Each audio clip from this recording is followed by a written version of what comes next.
In how much time you can get approval on that? You can get the license in 2 hours, especially if we talk about e-commerce companies. It is the best place to do the business. So what designated free zone is, if it is a bordered free zone, DIFC is not a suitable option for e-commerce. There is always a concern if you are opening up a digital bank account. Yeah. So basically these accounts, they are regulated by central bank. Within a year, he did a 3x business, which was unexpected by the client as well.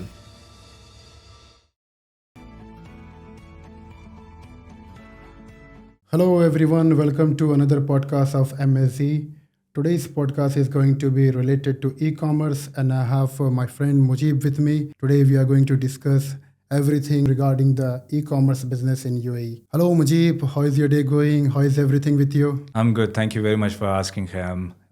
Today is Monday and it's quite busy. So still, it's okay. Yeah. Great. Good to hear that. So let's get started with our podcast. So I heard Dubai has become a magnet of e-commerce venture. What makes Free Zone here particularly attractive for digital first business? See, Dubai has been always attracting and eye-catching place for all the investors. Especially if we talk about e-commerce companies, it is the best place to do the business. Dubai offers multiple options. They have the customized plans with all the free zones. If we are mainly talking about Dubai free zones, then yes, there are certain free zones which is specifically for the e-commerce business. If I talk about it, then Dubai Airport free zone, and we have the CommerCity and the other free zones as well. But specifically, if I talk about DAFZA, that is Dubai Airport free zone, they have the proper infrastructure in place. They have warehouses and the quick licensing process. If you have if you need the shipment options, that is also available with Dubai Airport Free Zone. So that is why it makes different from the other places. Great. Good to know. So from your experience, how does the ease of setting up an e-commerce company in a free zone compare with that to the mainland setup, especially in terms of operational flexibility and cost efficiency? Can you please explain that to our audience? Free zone and mainland have different benefits when it comes to the activity specifically for e-commerce. Free zone offers the cost-effective options and it eases the process of the licensing. You can get the license in 2 hours, and there are free zone who even offer it in a day.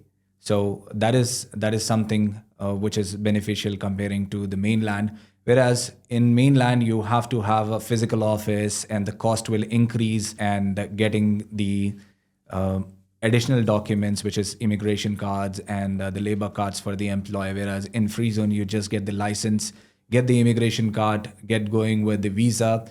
In the complete process of the company registration in free zone can be completed in 4 working days, along with the visa as well. So that means there is a huge difference between a free zone and a mainland company. There is, yes. And the e-commerce business is particularly good with the free zone then. It is, yes. Great. If you're looking to target the local market and do the deliveries by your employees itself, then yes, I suggest you to be in mainland, because how it works is if you are in free zone and you are doing the e-commerce activity, then you have to appoint a third party courier company or a logistic company who can do the deliveries for you in the mainland, because you as a free zone are not allowed to go outside the free zone and do the deliveries. Whereas the mainland companies or the logistic companies available in mainland, they can do it for you. And you can do an annual agreement or whatever you like, which is mutually agreed. You can go ahead with that. Okay. And you said the free zone company can be registered within a day, right? Yes, within a day. And there are free zones in the Northern Emirate, which can give you the license in 2 hours as well. That's great, man. Great. Yeah. Good to hear. So moving forward, could you walk us through the process you recommend for an e-commerce entrepreneur evaluating the right free zone, be it in DAFZA, DIFC, DMCC? Right. See, when it comes to DAFZA, we can suggest for the e-commerce, but whereas DIFC and DMCC have different specialities. For DIFC, if you are an IT company or a fintech company, then DIFC is the best option for you. But if you are looking for any commodities related activities, then DMCC is best. But if we are talking about e-commerce, then I suggest DAVZA or CommerCity. That is the best option. Or they can even be in JAVZA free zone.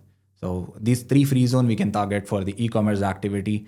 And DIFC is not a suitable option for e-commerce, or DMCC is not suitable for the e-commerce activity. So if I talk about the process, the company registration process in free zones are quite simple. You have to provide the 3 trade names when you're submitting the application, along with the passport copy. If the applicant is a UAE resident, the shareholder, if the shareholder is UAE resident, then he has to provide the visa copy, an Emirates ID copy, and a passport size photo, which is in a digital form. Provided these documents, the company can be registered quickly. Obviously, we also need the mobile number, email address, and the residence address, which we will take in a form, on a form, and then we will submit it to the authorities. And we are very confident that provided this document, the company can be registered quickly. Okay, good to know. And regarding the trade name reservation, there are so many myths. Like, the trade name reservation is one of the difficult part. Can you even walk us through that? It's not. If you are guided properly, then it's not actually difficult. You have to select the names which is related to your brand, and you should not be selecting the names which is already there in the market, or which is already a big names.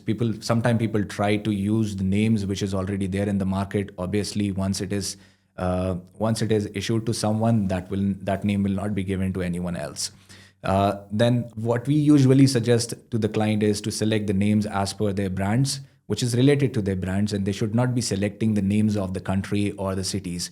UAE definitely not issue the name which is related to the country or to the cities, and also the names which is related to any brands. Okay. And how sure are you that you can get the desired name which your clients are looking for, and in how much time you can get approval on that? So we usually do pre-check with the free zone, and we have options available there. We can contact our relationship manager, and he usually check and confirm to us whether the name is available or not. So the moment we receive the trade names from our clients, we immediately send it to our relationship manager just to take a confirmation, and immediately we reply back to the client. So we make sure that the additional names is taken if that is not available. Apart from that, what we do is we suggest the names to the client. Sometimes if they like it, they can take it. And most of the client, they are ready. Those who want to do business, they have their plan set up in their mind from last 6 months or 1 year. And basically this e-commerce activity is preferred by most of the entrepreneurs. So they already come up with their brand name and their business plans. Perfect. Coming to the cross-border trade, how Dubai support the cross-border trade, specifically when it is related to the e-commerce? So for e-commerce, cross-border trades is basically perfect in the free zones.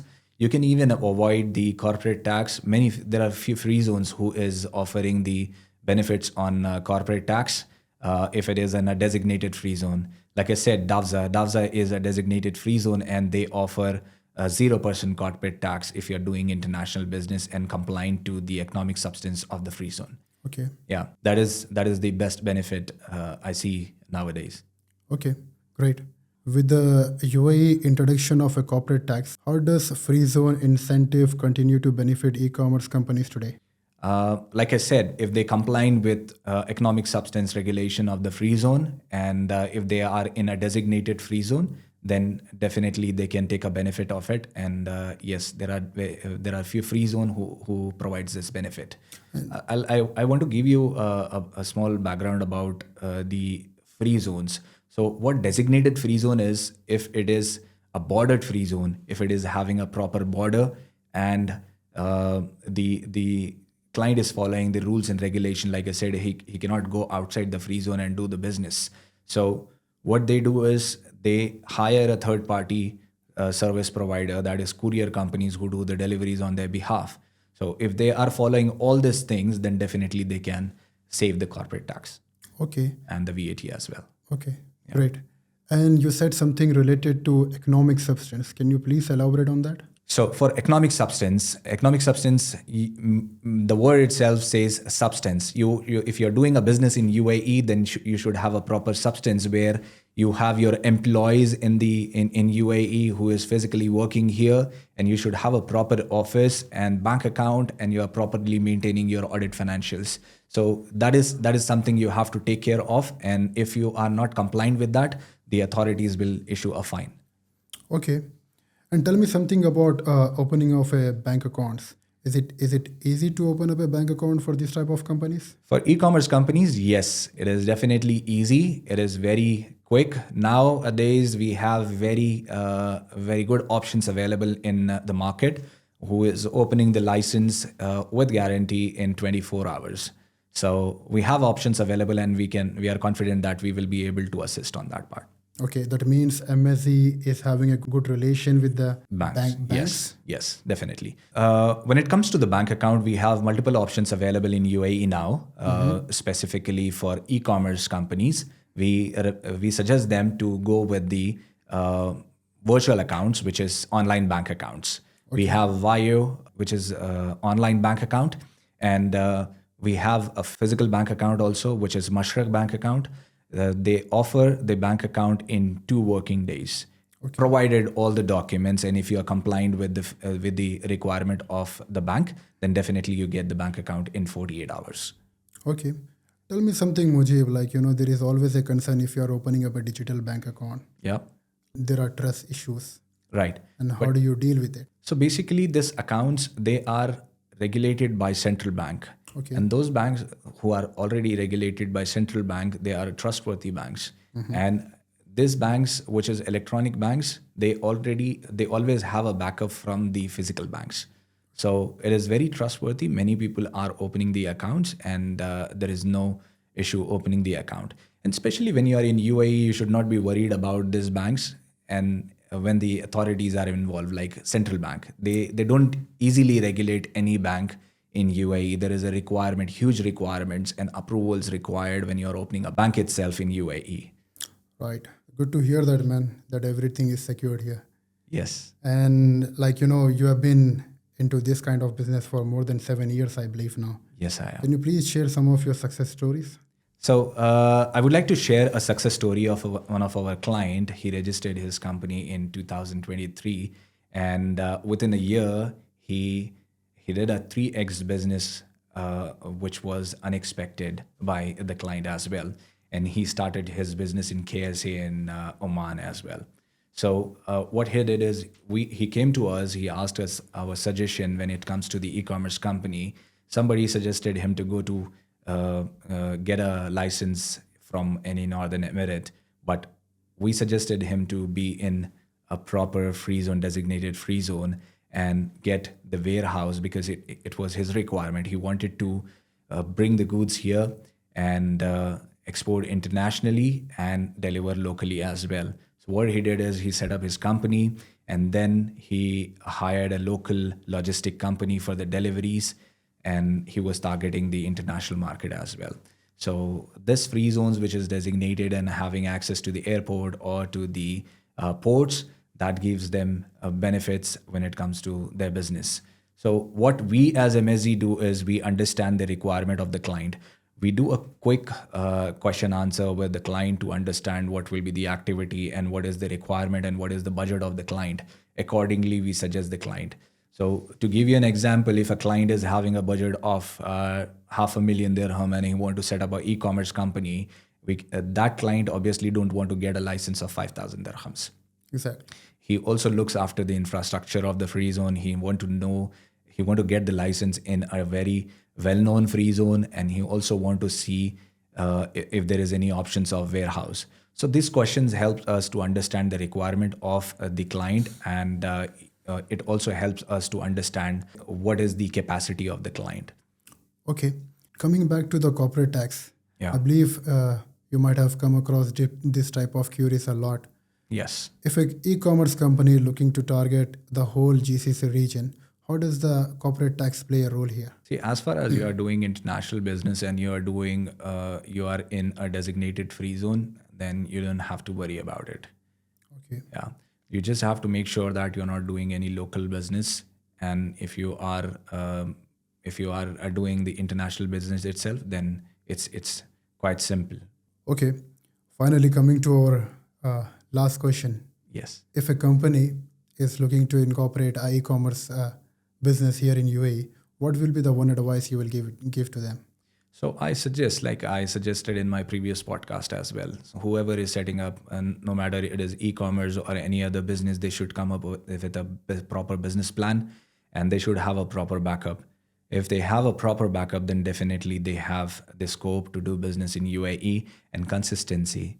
Every day you have to be very confident. Every day you have to come up with the same energy, and then definitely the success is there. Great, man. Great. Good to know. Yeah, thank you. Thank you everyone for watching our podcast, and please do subscribe to our YouTube channel. And yes, if you need any type of consultation regarding company formations here in UAE, please do contact us. Thank you, Mujeeb. Thank you once again. very much. It's been a pleasure. Thank you.